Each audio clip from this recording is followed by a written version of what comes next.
Gostaria muito de entender melhor sobre a questão da violência contra as crianças, particularmente o estupro.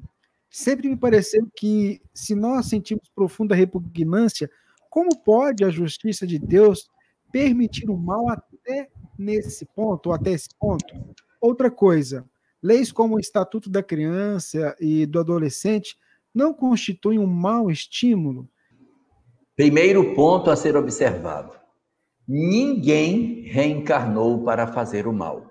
Não existe na programação espiritual de ninguém um item que diga: você vai assaltar um banco, você vai matar uma pessoa, você vai violentar uma criança, você vai cometer determinados crimes. Todos os crimes, todas as condutas que se desviam daquilo que seja o amor a Deus, o amor ao próximo e o amor a si mesmo, não estão previstas na programação.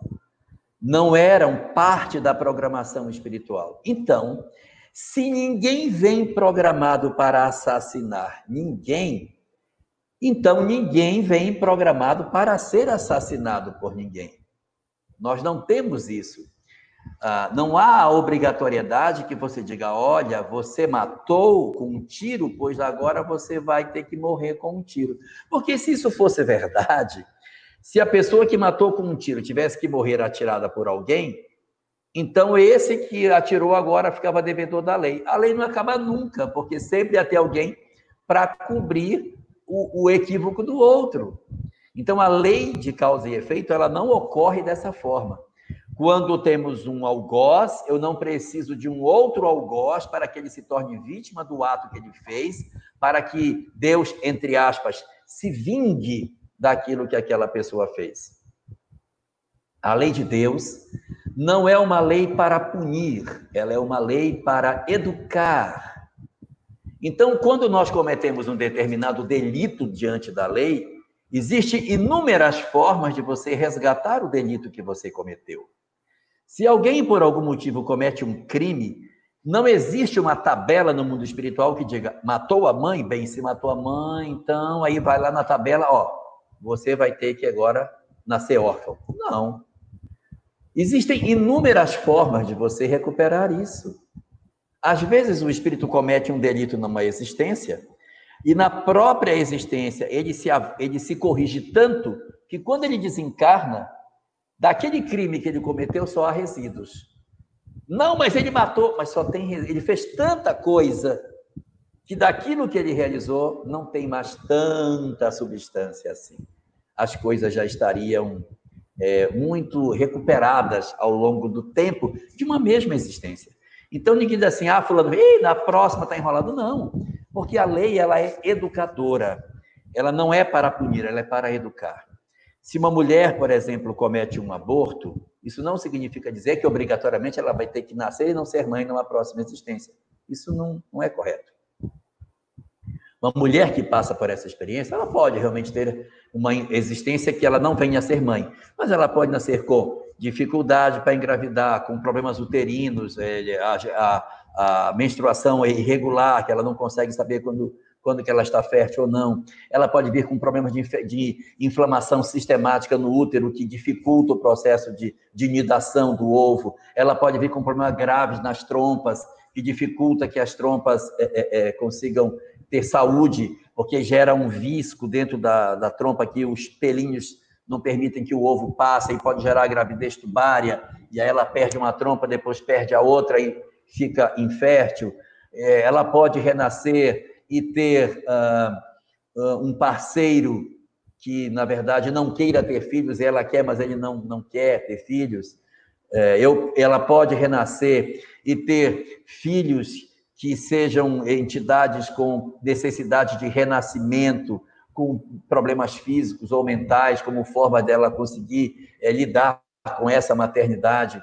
Ela pode vir também com outras experiências, ela pode vir adotar um monte de menino, e ela pode também renascer com a chamada maternidade abençoada. O que é isso? Ela renasce com a possibilidade de ser mãe, seu aparelho genital saudável, ela tem as crianças, e o drama está noutra área. De repente, pode ter filhos mais difíceis ou não, mas ela tem inúmeras possibilidades. E da mesma forma, que a gente, quando comete um delito, nós não somos obrigados a encontrar com aquele mesmo delito da mesma forma. Muito bem, isto posto, vamos para a pergunta em si. Esses fenômenos que você citou, eles ocorrem porque os espíritos trazem tendências para determinadas condutas. Tendências. Então, quando o espírito renasce, o mentor diz: programamos tudo com você para que você não faça bobagem. Sua programação está toda aqui ajeitada e você tem condição de cumpri-la. E nós cuidaremos para que isso aconteça. Agora, você fique esperto, que você traz na sua alma muitas coisas violentas, você traz muitas impulsividades. Então, nós vamos fazer o que a gente puder, mas depende de você manter o seu controle, porque se você não abrir seu olho, você vai cometer desatinos. E aí, junto com essa circunstância, você tem também espíritos que reencarnam, que estão em corpos infantis, mas que também não são almas jovens, não são espíritos novos, são espíritos que possuem uma história espiritual, possuem uma história longa espiritual e, portanto, eles já possuem um passado. E embora não seja essa a previsão que A cometa determinado equívoco com B, isso pode acontecer porque está no campo de possibilidades dos dois espíritos. Está no campo de possibilidades do agressor e está no campo de possibilidades da vítima, porque nós não sabemos quem é essa vítima. Agora, existem espíritos que absolutamente não está no campo de possibilidade deles essa experiência. Não está no campo. Quando não está no campo de possibilidades, não acontece. Porque as forças espirituais se mobilizam e esses fenômenos que poderiam se dar, eles são impedidos, eles são evitados por inúmeras formas distintas, dos quais a espiritualidade se vale, porque no campo dos vários elementos que podem estar previstos dentro de uma encarnação, aquele específico não é experimento para aquele indivíduo. Aí aquela experiência não vai se dar. Mas como nós somos espíritos profundamente comprometidos, as almas da Terra não são espíritos fáceis, nós somos almas muito problematizadas, que arrastamos, é só olhar a história da humanidade que a gente vai ver qual é a natureza da nossa estirpe espiritual, nós vamos dar conta de que somos espíritos profundamente infelizes, com graves delitos, com complicações espirituais profundas. Nós somos almas trazidas, muitas vezes, de lugares horrorosos do mundo espiritual. Nós somos espíritos ainda abraços com muitas imperfeições.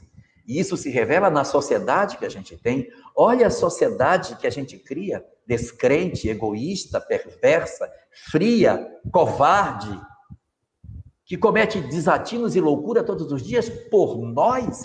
É esse o espelho do que nós somos. Então, quando esses espíritos encarnam, no campo de possibilidade deles, existem possibilidades terríveis que podem acontecer. Não por conta do hoje, mas pela multidão de equívocos e de loucuras que nós mesmos já praticamos no passado. Se nós estivermos inseridos nesse conjunto de barbaridades que a nossa humanidade já viveu e vive até hoje, nós poderemos ser alcançados pela possibilidade disso acontecer.